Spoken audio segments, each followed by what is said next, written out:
Hello, everybody. I'm the Dewey Decimal Drunk, and this is our book club with my mom and my three very best friends. And today we're going to be talking about I Murder can't Your see the Employer. title.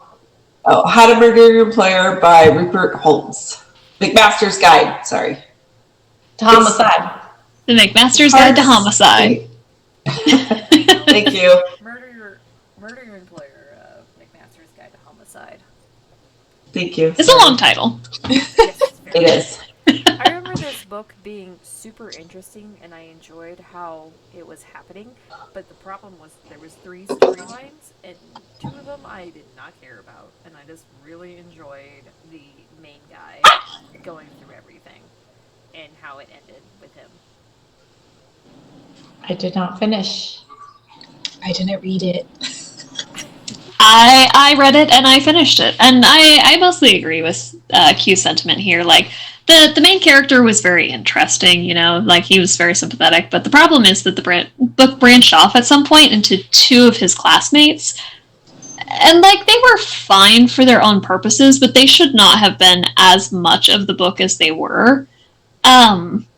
I think the one lady who wanted to kill her coworker because her coworker was blackmailing her was a very interesting concept, but the other one just was also interesting, like a Hollywood starlet who wanted to murder her like shitty manager who was an asshole. Like, I get it, yeah.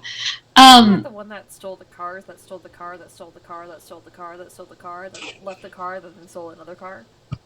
And then went to a gay bar and jerked off a guy so she could get some semen, so she could steal another car and then drive around a parking lot for a while. Yeah. Oh my god. It was, yeah, that was a very confusing murder attempt that clearly wasn't thought out very well by the author. And even though she was supposed to be like, oh, one of the top students, like, of course she's going to ace this, it was just very weird and muddled. It went, yeah, that one went too far. I mean, if you're trying to cover your trail, we get it. You don't have to keep telling us every. It went over the top, but Yeah. some of it was pretty cool, and I liked most of it. I liked the way it was written, and I did like the main character, like Quintessence said. I can't think of his name right now, and even his first attempt at trying to kill somebody was pretty fucking good. He didn't get away with it, but Yeah. Going up in like thrift store clothes to push your boss in front of the subway train. I feel like if you were pushed as your boss, you would start being a little bit alert, going like, "Oh God, who's trying to kill me?" he would have got away with it because nobody knew, but except for the people from the school, because they had already had him on his radar. But who ended up being because he was there on scholarship. Who ended up paying? Spoiler. Sorry, Spoiler alert. We're here. It was the woman. It was like not the headmaster's friend, but it was the woman. No, it was, so one of the reasons why he wanted to kill his employer in the first place is because his employer had pushed both a woman that he really liked from his company and his friend in the company to suicide because he was that bad.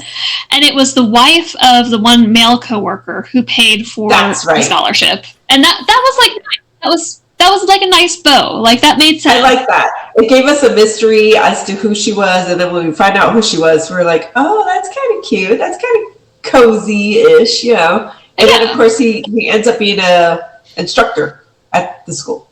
Yeah. It sounds like this book should have either been like focused on that one main guy's story, or if they really wanted this to be a guide, they should have a better narrator. Because I feel like when I didn't finish it, they threw us commercials just to like break from his story, and we heard about somebody else's story, and then we went back to his story.